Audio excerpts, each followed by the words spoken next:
babayaran. May iba lang. Oh, dito Live po CPL nabubuhay ngayon. ang iba, Nahuli mga ako. kababayan. Nagpapabayad po ang iba. Parang mga vlogger din yan. Oh. Okay lang, Gusto PL, mong mabuhay, magpabayad ka. Gusto mong yumaman, ay yumaman pala magpabuhay. I-post ko Gusto mamaya. mong yumaman, magpabayad ka sa mga politiko. O, di ba?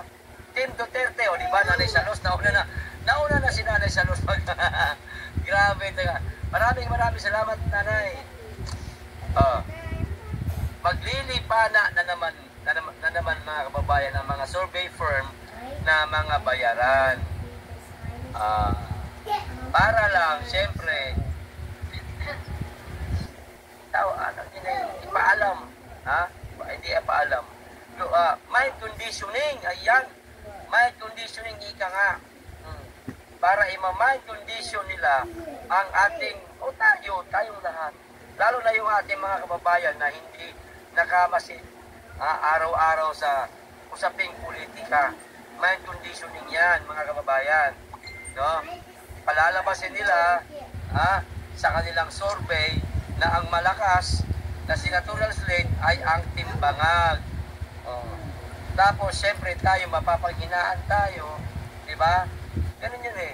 Kaya, ang tanong kasi, mga kababayan, ito, mga survey na yan. Nakikita ba talaga natin na nag-survey sila? Diba, wala naman? Magpo-post lang yan sila sa kanilang social media account Tapos, yun na yung pinaka-survey nila. Pero, iba ang mga vlogger pag nag-survey. Kasi, ang survey talaga ng vlogger, naka-live yan. May video. Ako, live ang gagawin ko. Kung di man live, walang putol, mga kababayan. Kaya si Hudang may magalit sa atin. Kaya si Hudang palayasin tayo. Kaya si Hudang bastusin tayo habang nagtatanong. Ipapakita natin yan. To be fair, mga kababayan, sa ating mga manunood, ganun na rin sa mga sa kampo ni Bangag. Magiging patas tayo. Patas po ang gagawin natin. Kasi yun pas ka dyan, may magaling tao na pagka tinanong mo, hindi. Ay, salis, ganun, okay lang, wala problema. Gagawin natin yan para naipakita natin sila na ito ang totoong survey.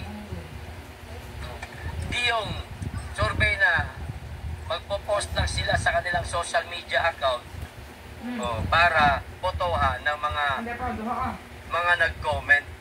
Siyempre, halimbawa, kung yung isang survey firm notadong makabangag, mga kababayan, karamihan ng mga nakasurvive o naka-follow sa social media account na yun ng isang survey firm nga na makabangag, makabangag din ang mga naka-follow. Diba? Ganun lang yan. Ganun din sa kabila. Kaya itong gagawin natin, wala itong sana kung makikita mo din tao, baka nakasuot na ako, baka Marcos, baka Duterte, wala man. Diba? Random ito, gagawin yan. Random ito, mga kababayan Biglaan to gagawa tayo ng survey na hindi alam ng tao na survey na pala yun. Yung mga katulad niya na nasa construction worker, nasa gitna ng kalsada, tatanungin natin yan. Yung mga nagtitinda ng mga kakanin dyan sa gilid-gilid. Diba? Yung mga naglalakad habang nag-a-apply ng trabaho. Yan. Nasa gasolinahan, nasa mga karinderya kumakain, yan.